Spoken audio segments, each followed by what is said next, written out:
श्री शंकरानंद गुरुपादांबुजन्मने सविलास महामोह ग्राहग्रासैककर्मणे तत्पादांबुरुहद्वन्द्व सेवा निर्मलचेतसां सुखबोधाय तत्त्वस्य विवेकोऽयं विधीयते। चित्रदीप या प्रकरणाला आपण आरंभ केला।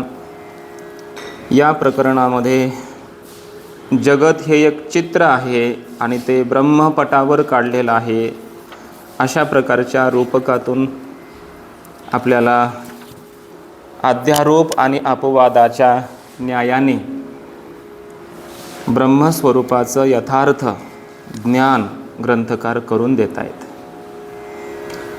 त्यामध्ये या जगत चित्रामध्ये काही चेतन चित्र आहेत तर काही जड आहेत। ब्रह्मदेव, इंद्रदेव, जीव, प्राणी, पशु, पक्षी हे चेतन चित्र आहे आणि गिरी नद्याधिकम हे जड चित्र आहे। कशामुळे हा भेद झाला तर चिदाभासामुळे।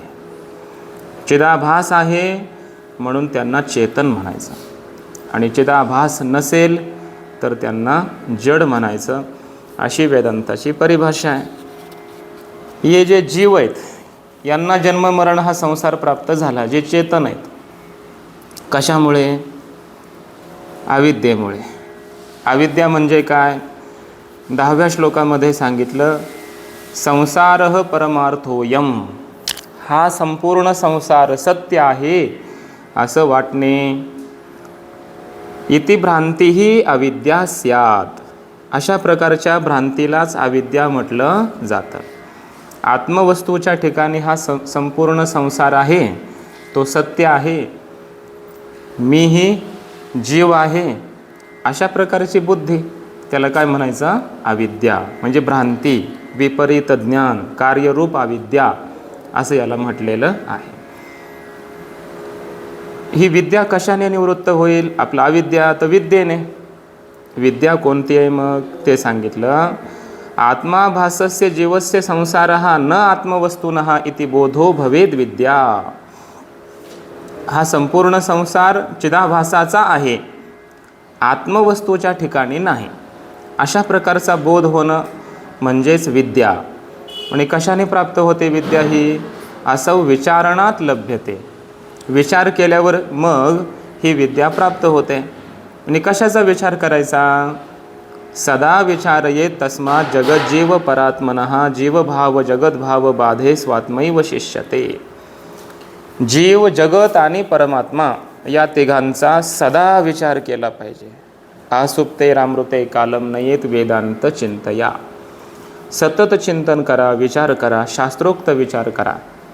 जीव, जगत, परमात्मा। आणि काय होतं? जीव जगताचा विचार केल्याने जीव आणि जगताचा बाध होतो, बरोबर, आणि परमात्म्याचा विचार केल्याने परमात्मा अवशिष्ट राहतो मग पुढे। म्हणून तिन्हीचा विचार करणं आवश्यक आहे। जीव जगताच्या विचारामध्ये त्यांचा बाध सिद्ध झाला पाहिजे आणि परमात्म्याच्या विचारामध्ये परमात्माच एकटा अद्वितीय या रूपाने, आत्मरूपाने, अपरोक्ष रूपाने शिल्लक राहिला पाहिजे। म्हणून तिन्हीचा विचार आवश्यक आहे। अहो पण त्यांचा जर बाध झाला जीव आणि जगताचा तर मग त्यांची प्रतीतीच नाही यायची कधी, आणि मग व्यवहाराचा पूर्ण लोप होईल, म्हणजे देह पडेल असा अर्थ। कारण जगताचंच काय आहे? देह पण आहे ना आपला, आणि मग देहादिकांचा जर बाध झाला तर मग काय होईल? देहाची अप्रतीती होईल, पूर्वपक्षी म्हणतो। अप्रतीती झाली म्हणजेच व्यवहार कोणता होणार नाही। देह पडला तर मग ज्ञान नावाचा एक रोग होईल। ज्ञान झालं, देह पडला, मेला, असं व्हायला लागेल, अशी शंका केली कोणी? पूर्वपक्षाने। मग त्याला उत्तर दिलं की तुला बाध शब्दाचा अर्थ समजलेला नाही। बाध म्हणजे काय? वस्तूचा नाश म्हणजे बाध, असा बाध शब्दाचा अर्थ नाही। मग न अप्रतीतिस्तयोर्बाधः किंतु मिथ्यात्व निश्चय। देह, जीव, जगत यांची अप्रतीती म्हणजे बाध नाही, बरोबर ना? हे न दिसणे, यांचा नाश होणे, याला बाध म्हटलं जात नाही। मग मिथ्यात्व निश्चय बाधः, जीव तर आहे पण मिथ्या या रूपानं आहे. जगत प्रतीतीला येतं पण पहिलं सत्य वाटत होतं, आता मिथ्या आहे हे कळालं. असं कळणं, असा निश्चय होणं, मिथ्यात्वाचा निश्चय होणं यालाच म्हटलं जातं बाध. असा बाध शब्दाचा अर्थ वेदांतात आहे. नाही पण असं नाही मानलं तर मग नो चेत सुषुप्ती मूर्छादौ मुच्चेत अयत्नतो जनः. मग सुषुप्तीमध्ये जर एखादा गेला किंवा मूर्छा अवस्थेमध्ये गेला तर तिथं काही प्रयत्न न करता जगताचा त्या ठिकाणी अप्रतीती आहेच की नाही, अप्रतीती रूप बाध जर मानला तर जगताची अप्रतीती आहेच आहे. मग सुषुप्तीमध्ये, मूर्छा अवस्थेमध्ये, समाधीमध्ये वगैरे. मग सुषुप्तीमध्ये गेला की मुक्त व्हायला पाहिजे. का? जगताचा बाध झाला. बाध झाला की तिथं परमात्मा शिल्लक राहतो, परमात्म्याचं ज्ञान झालं, झाला मुक्त. बरोबर ना? असं व्हायला पाहिजे. झोपी गेला की मुक्त झाला, असं व्हायला पाहिजे. होतं का असं? नाही होत. नाही तर सगळे लोक काय केले असते, झोपलेच असते ना. मग तर आपलं जे मनासारखंच झालं असतं. आळंदीमध्ये येऊन मग काय सगळे झोपाच काढले असते सगळ्यांनी. असंच काढतात एवढ्या, बरोबर ना? असंच तर एवढं आपण झोपतोय तर मग शास्त्रामध्ये जर एवढं सांगितल्यावर मग तर काय, शास्त्राचं प्रामाण्य भेटलं त्याला. म्हणून असं होत नाही ना. उलट घन अज्ञान सुषुप्ती तो बीजांकुर भावो म्हणती, येर स्वप्न हन जागृती हा फळ भावती येचा. सुषुप्तीमध्ये घन अज्ञान आहे आणि त्यामुळे स्वप्न जागृती पुढं या सुषुप्तीमुळंच प्राप्त होतात. मग तिथून तर बंधाला सुरुवात आहे असं म्हटलं आहे शास्त्रामध्ये. म्हणजे सुषुप्तीमध्ये गेला आणि जगताची अप्रतीती झाली आणि त्यामुळं तो मुक्त झाला असं तर होत नाही. म्हणून अप्रतीतीला बाध म्हटलं जाऊ शकत नाही. प्रतीती येत असताना सुद्धा प्रतीतीला येणाऱ्या पदार्थाच्या, बरोबर ना, पदार्थाचा त्या प्रतीती उपहित चैतन्याच्या ठिकाणी त्रैकालिक अत्यंताभावाचा निश्चय याला म्हटलं जातं बाध. बरोबर ना? म्हणून काल परवा पाहिलं, देखोनी न देखे प्रपंच हा दृष्टी, स्वप्नीची या सृष्टी चैल्या जेव. स्वप्न धडधड दिसतं सत्य म्हणून आपण तिथं व्यवहार करतो सर्व, पण जागं झालं की काहीच राहत नाही. म्हणून ते मिथ्याच आहे. दिसलं तरी मिथ्याच आहे. कोण? स्वप्न. तसं हे जागृतीतलं जगत दिसलं तरी काय आहे? मिथ्याच आहे. फक्त एवढंच आहे, तिथं अवस्थांतर आहे आणि इथं ज्ञानांतर झालं पाहिजे.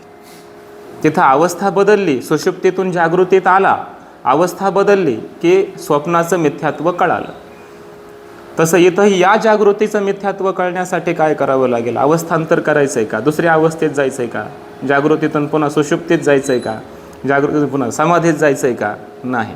मग राहायचं याच अवस्थेत, जागृतीतच. पण जागृतीत राहून आपल्याला ज्ञानांतर झालं पाहिजे. म्हणजेच अंतःकरणामध्ये आपल्या यथार्थ समजूत झाली पाहिजे, जगताचं यथार्थ ज्ञान झालं पाहिजे. म्हणजेच जगताचं मिथ्यात्व जगत दिसत असताना सुद्धा सिद्ध झालं पाहिजे. याला म्हटलं जातं बाध. बरोबर ना?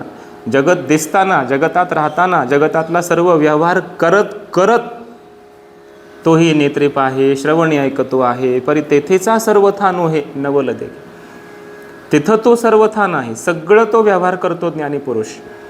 आपल्यासारखा करतो, आपल्यापेक्षा चांगला व्यवहार करतो. कोण? ज्ञानी पुरुष.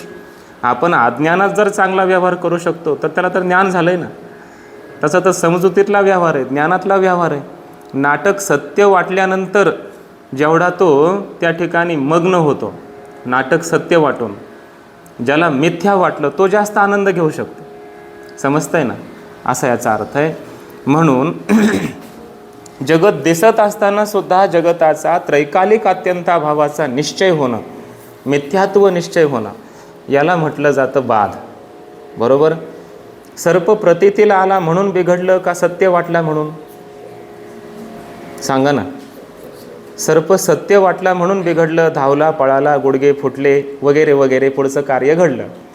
ते सर्प सत्य वाटला म्हणून का प्रतीतीला आला म्हणून?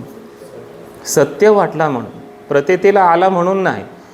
जेव्हा त्याचं ज्ञान झालं, कळालं की हा सर्प खोटा आहे, तेव्हासुद्धा तो प्रतीतीला येतोच. अजूनही तो सर्पासारखा, बघा ना, ओ मला अजूनही तू तर सर्प आहे असं प्रतीतीला येत आहे, पण आता कळालं आहे सर्प नाही. बरोबर ना? त्या ठिकाणी त्या जपाकुसुम आहे, फूल आहे, आणि त्या स्फटिकावर प्रतीतीला आलं. स्फटिक त्या ठिकाणी त्या जपाकुसुमाच्या लालिमेमुळे, रक्तिमेमुळे लाल दिसायला लागला. बरोबर ना, लाल दिसायला लागला. कोण? स्फटिक. आहे कसा? शुभ्र. दिसतो कसा? लाल. लाल दिसला म्हणून बिघडलं का? आहे का तो लाल? नाही. मग दिसला म्हणून तो लाल झाला का? नाही. दिसल्यामुळं बिघडतच नाही. ते तुम्हाला सत्य वाटलं का मिथ्या वाटलं त्यावर तुमचा पुढचा व्यवहार, पुढची सुखदुःख अवलंबून आहे. म्हणून जगत दिसण्यामध्ये आम्हाला दोष नाही आहे, दिसू द्या. पण दिसत असताना सुद्धा हे धड जगत आम्ही मिथ्या आहे या अनुभूतीत राहिलो पाहिजे. दिसलं म्हणून, उलट दिसतं म्हणूनच खोटं आहे ना. यद असत भासमानम तन मिथ्या स्वप्न गजादिवत भाती ते चेत भातू नाम भूषणम माई कस्य तत्. मागच्या प्रकरणात पाहिलं आपण मागे. प्रतीतीला येत आहे तर येऊ द्या ना, काय अडचण आहे. भातू नाम, कारण माईक पदार्थाचं तेवढंच तर भूषण आहे, त्याच्यात तेवढीच ताकद आहे. काय? ते प्रतीतीला आणतं, स्वतःला दाखवतं, स्वतःला ते घ्यायला गेलं तर सापडत नाही. मृगजळ दिसणं एवढंच त्याचं भूषण आहे, ते दिसूच शकतं. फक्त घ्यायला गेलो तर तिथं पाणी सापडतं का? नाही सापडत आहे. माईक पदार्थाचं तेवढंच भूषण आहे, ते प्रतीतीला येतं. म्हणून येऊ द्या प्रतीतीला, काय अडचण आहे. फक्त खरं वाटू नये, सत्य वाटू नये, एवढं महत्त्वाचं आहे. म्हणून दिसणारा पदार्थ खरा नाही, हा मिथ्या आहे असा निश्चय होणं, याला म्हटलं जातं बाध. असा बाध शब्दाचा अर्थ वेदांताला अभिप्रेत आहे. समजलं इथवर? आता पुढे श्लोक नंबर 14 बघा. स्वात्मैव शिष्यते इति अनेनापि परमात्मनः सत्यत्व ज्ञानमेव विवक्षते न तद अतिरिक्त जगद विस्मृतिः जीवनमुक्ती अभाव प्रसंगात इति आह.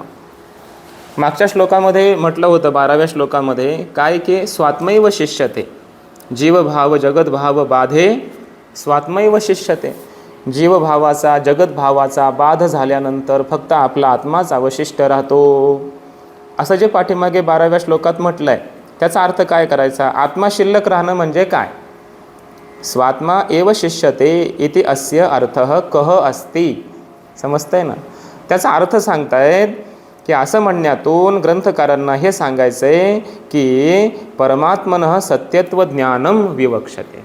परमात्माच सत्य आहे असं परमात्म्याचं झालेलं ज्ञान, यालाच म्हटलं जातं परमात्मा शिल्लक राहणं. समजतंय ना? दिसणारं सगळं जगत मिथ्या आहे, हा बाध, आणि परमात्माच सत्य आहे, याला म्हणायचं परमात्मा शिल्लक राहणे. समजतंय ना? सत्य तू सत्य तू सत्य तू विठ्ठला. कागा हा दाविला जगदाकार. जगत हा फक्त मिथ्या आकार आहे, आणि सत्य तूच आहे, सत्य तूच आहे, सत्य तूच आहेस असं म्हणण्यातून तूच अवशिष्ट राहणे. परमात्मा शिल्लक राहणे, शिल्लक राहणे म्हणजे काय? दिसणाऱ्या संपूर्ण द्वैताच्या जगतातून तो शिल्लक राहिला म्हणजे काय? दिसणारं जगत मिथ्या आहे आणि परमात्माच फक्त सत्य आहे असं कळणं म्हणजे परमात्मा शिल्लक राहणं.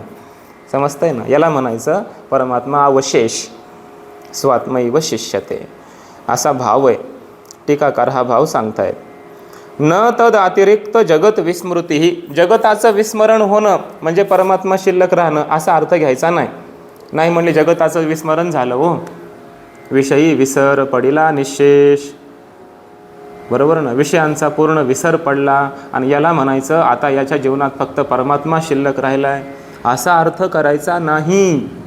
समजतंय ना? त्या अभंगाचा भाव वेगळा आहे. ते जीवनमुक्तीचं विलक्षण सुख सांगायचं आहे त्या अभंगात तुकोबारायांना. आता आम्हाला जगत मिथ्या आहे हे कळाले, त्यामुळं पदार्थाभाविनी या अवस्थेवर तुकोबाराय गेलेत. ती पुढची अवस्था वेगळी आहे. विषय इथं चालला आहे तो सत्वापत्ती, ब्रह्मज्ञानाचा विषय चालला आहे. बरोबर ना? मग सत्वापत्तीमध्ये काय होतं? परमात्मा शिल्लक राहतो. याचा अर्थ काय? जगताचं विस्मरणच झालं पाहिजे, त्यालाच परमात्मा शिल्लक राहणं म्हणतात का? तुकोबारायांसारखं जगत सगळं विसरलं, देहीचं विदेही भोगू दशा, अशीच अवस्था प्राप्त झालीच पाहिजे का? ही अवस्था प्राप्त होणं हाच पुरुषार्थ आहे का? लक्षात घ्या बरं, समन्वय कळायला पाहिजे. ही तुकोबारायांची शेवटची पुढची अवस्था आहे, पण त्याच्या अगोदरची अवस्था आहे मी वासुदेव तत्वता. सत्वापत्तीमध्ये. आणि रज्जू सर्पाकार भास येले जगडंबर, हे सगळं जगत रज्जूवर सर्पाप्रमाणे मिथ्या आहे, ही पहिली अवस्था आहे. इथंच खरा पुरुषार्थ सिद्ध झाला, प्राप्त झाला. जगत मिथ्या आहे हे कळालं पाहिजे, परमात्माच सत्य आहे हे कळालं पाहिजे, आणि मी ब्रह्मच आहे हे कळालं पाहिजे. इथं पुरुषार्थ सिद्ध झाला. मग देहीचं विदेही किंवा विषयी विसर पडे, इथं विसर पण सांगितला. ह्या पुढच्या अवस्था आहेत.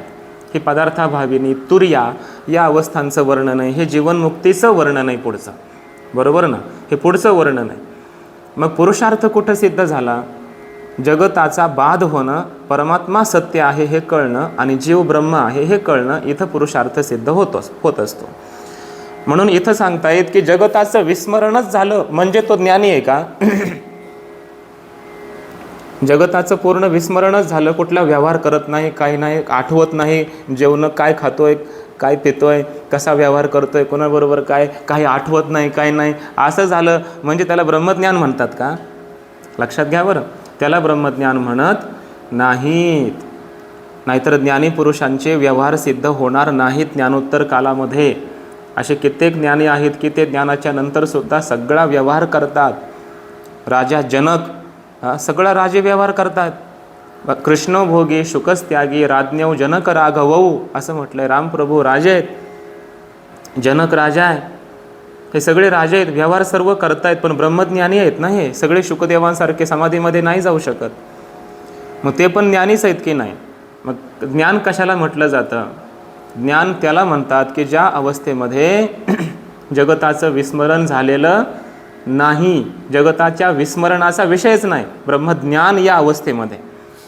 पुढच्या अवस्थेत आहे, मग पुढच्या अवस्थांमध्ये ठीक आहे, पदार्थाभाविनी वगैरे, पण ब्रह्मज्ञान कालामध्ये जगताचं विस्मरण होतं किंवा जगताचा अभाव होतो असं नाही. जगत दिसतं, प्रतीतीला येतं, व्यवहार होतो, उलट सगळं स्मरण राहतं, सगळं राहतं, बरोबर ना. फक्त एवढं कळालं की जगत मिथ्या आहे, खोटं आहे आणि परमात्मा सत्य आहे हे कळालेलं असतं.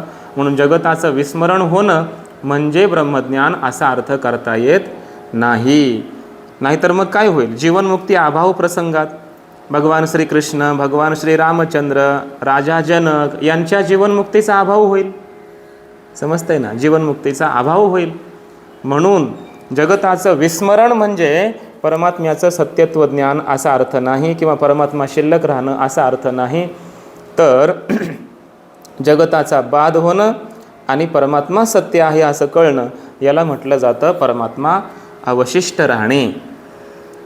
असा विषय सांगतायत पुढच्या श्लोकामध्ये. परमात्मावशेषोऽपि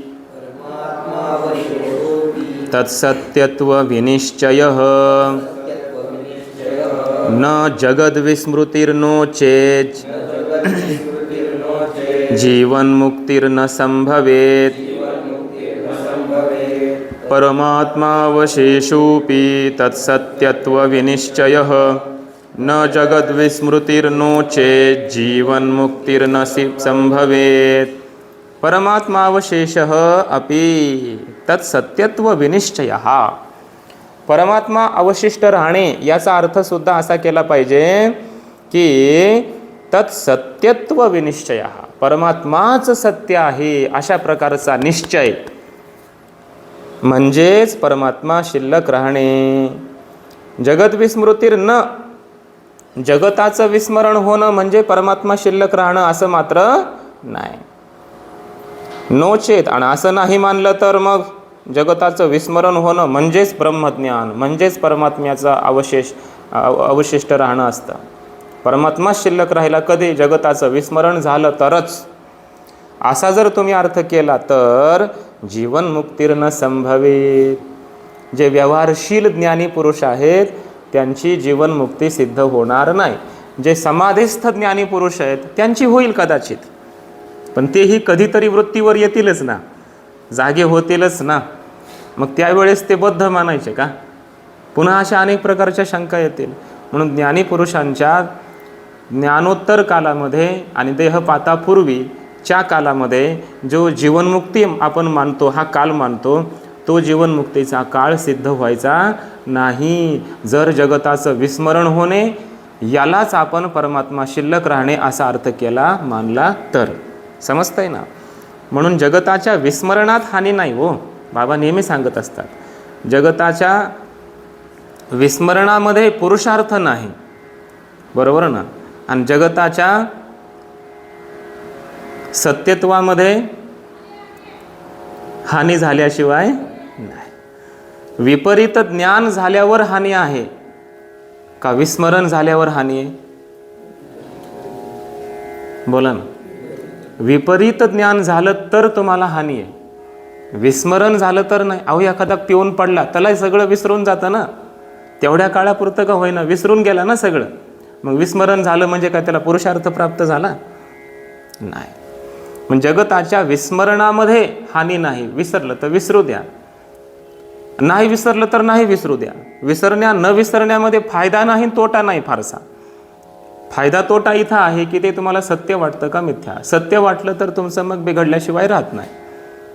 मिथ्या आहे हे वाटलं मग प्रतीतीला आलं तर येऊ द्या, काही अडचण नाही. स्मरण राहिलं तरी राहू द्या. बघा खरं बोललो म्हणजे खरं आहे हे सिद्ध होण्यासाठी लाईटीला जावं लागलं आणि पुन्हा यावं लागलं. आहे की नाही? हां, समजला का विषय? विस्मरण झालं म्हणजे पुरुषार्थ आहे का हो? अहो समाधीमध्ये चांगदेव महाराजांना विस्मरणच होत होतं ना. 6 महिने वृत्तीवर येत नव्हते चांगदेव महाराज. चरित्रामध्ये वर्णन आहे, 6 महिन्यातून एकदा वृत्तीवर यायचे. पुन्हा समाधीत गेले की 6 महिने समाधीत. मग काय समाधीत गेले त्यांना परमपुरुषार्थ मिळाला का? जगताचं विस्मरण झालंच होतं ना. चांगदेव पासष्टीची गरज लागलीच ना. उलट मुक्ताबाईंकडून समजावून घ्यावं लागलं ना. 8-9 वर्षाच्या मुक्ताबाईंना गुरु करावं लागलं ना. शिष्य व्हावं लागलं 1400 वर्षाच्या चांगदेव महाराजांना. समजतंय ना? हे सगळं आम्हाला काय सुचवतात? हे चरित्र, हे लीला काय सुचवते? जगताचं विस्मरण करण्यामध्ये पुरुषार्थ नाही. दिसणारं धडधड जगत दिसताना दिसते काली सुद्धा अत्यंताभावाचा निश्चय होणं हा पुरुषार्थ आहे.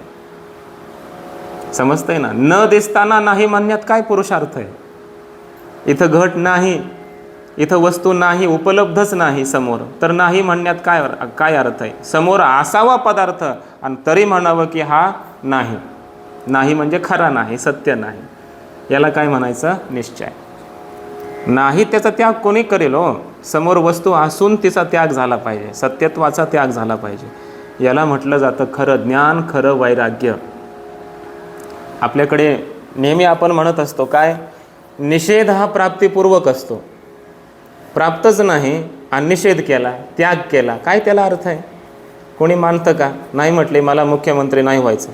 अरे करतं कोण तुला मुख्यमंत्री? करतं कोण? नाही प्रधानमंत्री तर होणारच नाही. अरे तुला करणारच नाही कोणी. समजतंय ना? नाही म्हणतो मी जेवण नाही. अरे तुला देतो कोण जेवण? बाबा सांगत असतात नार्यामस 10 भाकरी खातो, पण देतो कोण? समजतं ना? याचा अर्थ असा आहे, विषयाचा त्याग कधी सिद्ध होतो? विषय असावा, प्राप्त असावा, मग त्याग करावा, त्याला पुरुषार्थ म्हणतात. तसं समाधीमध्ये जाणं म्हणजे काय? जगताला घाबरून बसण्यासारखंच आहे, लपून बसण्यासारखं आहे ते. जागृतीत राहून दिसणाऱ्या जगताला मिथ्या मानणं, समजून घेणं आणि याचा माझ्या स्वरूपाच्या ठिकाणी किंवा या प्रतीतीला येणाऱ्या पदार्थाच्या प्रतीती उपहित चैतन्याच्या ठिकाणी, ज्ञानस्वरूपाच्या ठिकाणी या पदार्थाचा अभाव आहे, हा पदार्थ नाहीच आहे, तिने काळात याची सिद्धी होत नाही या पदार्थाची, याचा अधिष्ठान मी आहे, तेच सत्य आहे, ज्ञान सत्य आहे, ज्ञानावर प्रती येणारा पदार्थ जो आहे तो मिथ्या आहे, प्रतीती मात्र आहे, बाध योग्य आहे. हे ज्ञान होणं हा पुरुषार्थ आहे. समजतंय ना? असा याचा अर्थ. सदा विचारयेत इति युक्त्या देहपातपर्यंतम विचार प्रसक्तौ सत्याम तस्य अवधिम आह. आता मागच्या श्लोकामध्ये 12व्या आणखी म्हटलं होतं काय? सदा विचार करावा जीव जगत आणि परमात्म्याचा. मग सदैव विचार करावा असं म्हणण्याने देहपातापर्यंत विचार करायचा आहे का? अशा प्रकारची प्रसक्ती झाली, प्राप्ती झाली, बरोबर ना? शंका आली.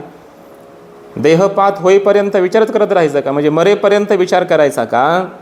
अशा प्रकारची शंका आली असता तस्य अवधिमाह, त्या विचाराची मर्यादा काय ते ग्रंथकार सांगतायत पुढच्या श्लोकामध्ये.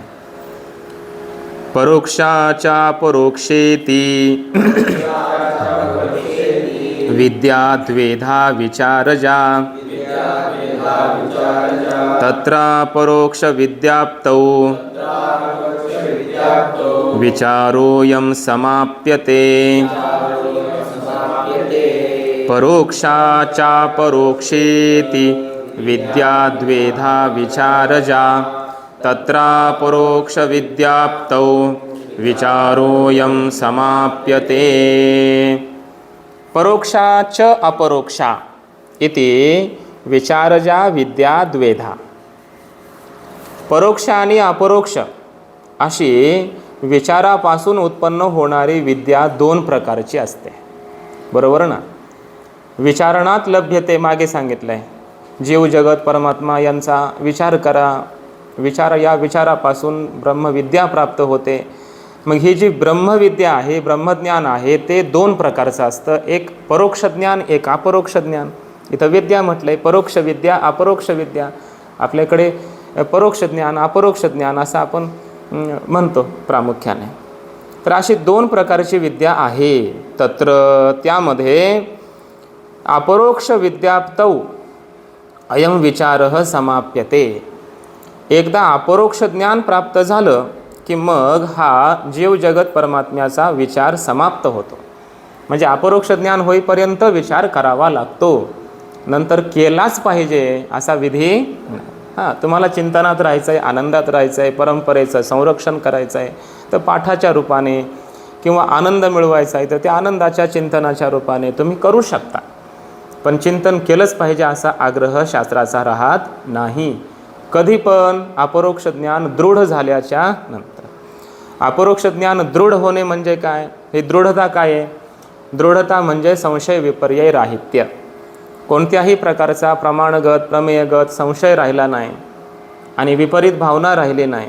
याला म्हणायचं असंभावना विपरीत भावना. जोपर्यंत आहे तोपर्यंत विचार करावा लागतो. मग तुम्हाला प्रमाण असंभावना असेल तर पुन्हा विचाररूप दुसरं श्रवण करावं लागेल. प्रमेय असंभावना म्हणजे सिद्धांताविषयी संशय असेल तर तुम्हाला मनन करावं लागेल, यौक्तिक चिंतन करावं लागेल, म्हणजे मनन करावं लागेल. आणि विपरीत भावना पुन्हा पुन्हा होत असेल तर निदिध्यासन करावं लागेल. कर्तव्यता तोपर्यंत आहे. पण एकदा का तुम्हाला संशय विपर्यय राहित्य झालं, आता संशय नाही, संदेहाच्या सुटल्या गाठी झालो पोटी शीतळ असं झालं, आता संशय नाही राहिला कोणत्याच प्रकारचा, शास्त्रावरही नाही सिद्धांतावरही नाही आणि स्वतःच्या विषयीसुद्धा नाही, विपरीत भावनाही होत नाही. मग आता मात्र तुम्हाला श्रवण मनन निदिध्यासन करण्याची गरज नाही, विचार करण्याची आवश्यकता नाही. म्हणजे अपरोक्ष ज्ञान दृढ होईपर्यंत विचार करावा लागतो, नंतर गरज नाही. ही मर्यादा आहे विचाराची. देहपात होईपर्यंत विचार करावाच लागतो असं नाही. ब्रह्मज्ञान एकदा झालं की देहपात झाला असं नाही, काही काळ देह राहील. मग त्या जीवनमुक्तीच्या कालामध्ये तुम्ही विचार केला काय, नाही केला काय, बरोबर ना. असा याचा अर्थ आहे. म्हणजे देहपात ही मर्यादा नाही विचाराची, अपरोक्ष ज्ञान ही मर्यादा आहे. ते पण दृढ झालं पाहिजे. विचारजन्या विद्या परोक्षत्व अपरोक्षत्व भेदेन द्विधा इति उक्तम तयोः उभयोः स्वरूपम क्रमेण दर्शयति. आता मागच्या श्लोकामध्ये म्हणजे प्रस्तुत आता आपण जो श्लोक पाहिला त्या श्लोकामध्ये सांगितलं की विचारजन्य अशी विद्या दोन प्रकारची आहे, परोक्ष आणि अपरोक्ष. विचारापासून उत्पन्न होणारी विद्या परोक्ष आणि अपरोक्ष दोन प्रकारची अशी भेदाने सांगितली तुम्ही आम्हाला. त्या दोन प्रकारच्या विद्येचं स्वरूप क्रमाने ग्रंथकार सांगतायत पुढच्या श्लोकात. परोक्ष ज्ञान म्हणजे काय, अपरोक्ष ज्ञान म्हणजे काय, त्यांचं स्वरूप काय आहे ते क्रमाने ग्रंथकार सांगतायत पुढच्या श्लोकामध्ये. म्हणून तुम्हाला मागे पहिल्या दिवशी बोललो होतो की हे जे प्रकरण आहे ते प्रक्रियेच्या दृष्टीने अत्यंत महत्त्वाचं आहे. सिद्धांत खरा येणार आहे, म्हणजे सैद्धांतिक जी अनुभूती आहे ती पुढच्या प्रकरणात येणार आहे. पुढच्या प्रकरणात आनंदाचे डोही आनंद तरंग आहे, तृप्तिदीप आहे. पण तो आनंद प्राप्त करण्यासाठी आधी आम्हाला जगत काय, त्याचा बाध होणं म्हणजे काय गेलं की नाही. आता अप्रतीती म्हणजे बाध नाही, दृढ मिथ्यात्व निश्चय. जगताचं विस्मरण म्हणजे परमात्मा शिल्लक राहणे असं नाही, तर परमात्माच सत्य आहे असं कळणे म्हणजे परमात्मा शिल्लक राहणे. अशा प्रत्येक प्रक्रिया स्पष्ट स्पष्ट स्पष्ट करतला अमल कवत असं प्रक्रियेचं ज्ञान या प्रकरणामध्ये आपल्याला ग्रंथकारांनी करून दिलं आहे. म्हणून अत्यंत महत्त्वाचं हे प्रकरण आहे. आता बघा, परोक्ष ज्ञान अपरोक्ष ज्ञान नेहमी आपण म्हणतो, ऐकतो, विचारसागरामध्ये त्याच्या व्याख्या पाठ करतो. अवघड वाटतं, पण इथं जरा सोपं करून दिलं आहे. यद्यपि संस्कृतमध्ये आहे तरीसुद्धा ह्या व्याख्या थोडं ज्याला संस्कृतचं ज्ञान आहे त्याच्याकरितासुद्धा फार सोपं आहे. एवढा श्लोक पाठ केला आता पुढचा की झालं, परोक्ष ज्ञानाची व्याख्या कळाली, अपरोक्ष ज्ञानाची व्याख्या कळाली. बघा, अस्ति ब्रह्मेति चेद्वेद परोक्ष ज्ञानमेव तत्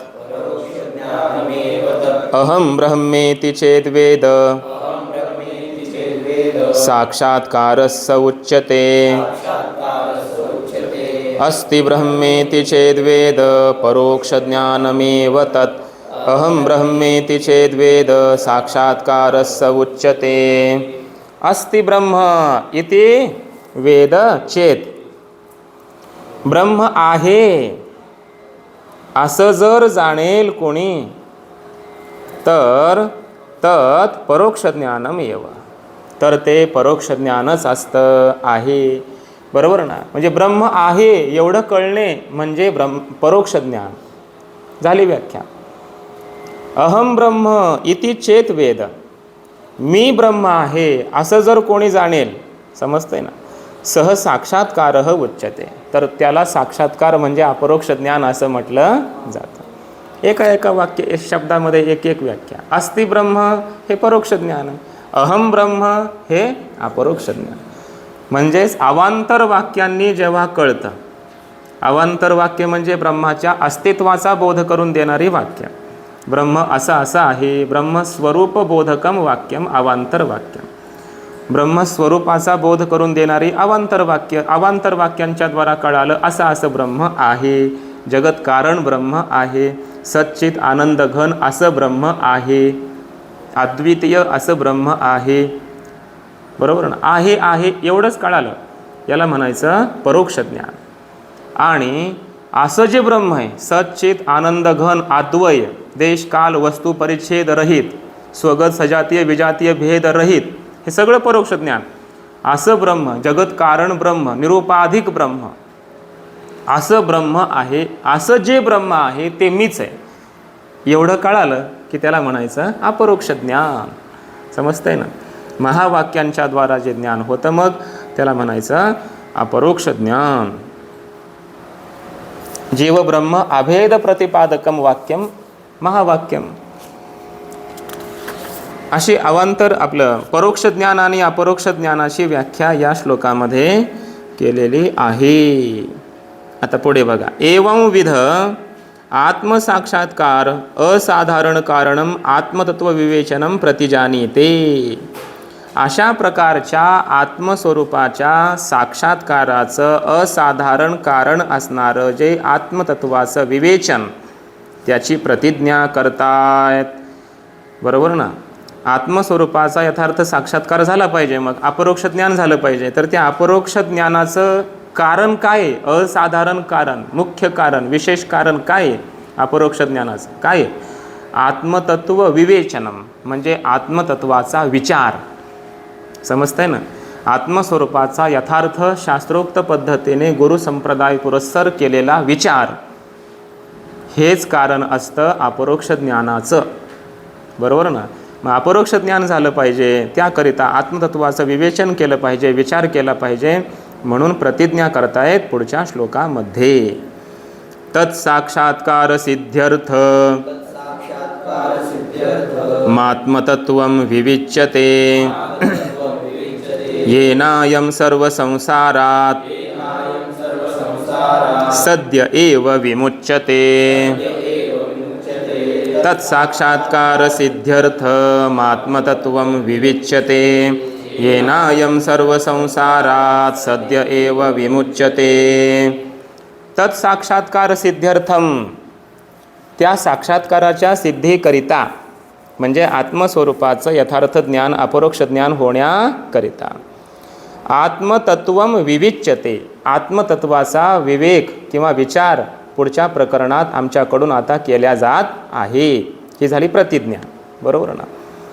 इथून पुढच्या आता प्रकरणामध्ये आमच्याकडून आत्मस्वरूपाचा विचार केला जाईल. काय होईल त्याने? येन, की ज्यामुळे अयम हा जीव सर्व संसारात सर्व प्रकारच्या जन्ममरणादी कर्तृत्व भोक्तृत्वादी संसारापासून सद्य एव विमुच्यते, तो इथंच आताच मुक्त होईल किंवा होतो, बरोबर ना. त्याला इथंच सद्योमुक्ती प्राप्त होते, क्रममुक्ती नाही. आत्मतत्वाचं विवेचन झालं, विचार झाला की अपरोक्ष ज्ञान होईल, आत्मसाक्षात्कार होईल. आत्मसाक्षात्कार झाला की लगेच तो मुक्त होईल. म्हणून आमच्याकडून आता आत्मस्वरूपाचा विचार केल्या जात आहे, अशी प्रतिज्ञा ग्रंथकारांनी केली. येन साक्षात्कारेण पुमान सद्य एव विमुच्यते तत् साक्षात्कार सिद्ध्यर्थम इति पूर्वेण अन्वयः. अन्वय असा करायचा म्हटले की ज्या साक्षात्काराच्या द्वारा पुरुष जीव सद्य इथंच आताच प्रत्यक्ष मोक्षाला प्राप्त होतो, अशा त्या साक्षात्काराची सिद्धी होण्याकरिता म्हणजे प्राप्ती होण्याकरिता आत्मस्वरूपाचा विचार आमच्याकडून केला जातोय, असा अन्वय करा. समजतंय ना.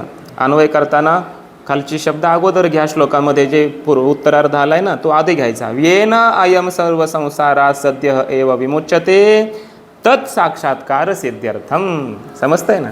असा अन्वयपूर्वक अर्थ समजून घ्या, असं टीकाकार समजावून सांगतायत. आता झाली प्रतिज्ञा. मग प्रतिज्ञा झाली की आता इथून पुढे त्या आत्मस्वरूप चैतन्याचे 4 प्रकार करणार आहेत. कूटस्थ चैतन्य, ब्रह्मचैतन्य, जीव चैतन्य, ईश्वर चैतन्य. 4 प्रकारचं चैतन्य आहे. उदाहरण म्हटले, उदाहरण आहे आकाशाचं. जसं आकाश एकच आहे पण त्याचे 4 प्रकार औपाधिक होतात. घटाकाश, महाकाश, जलाकाश, मेघाकाश, बरोबर ना. 4 प्रकारचे आकाश औपाधिक रूपाने जसे आहेत, स्वरूपानं एकच आकाश.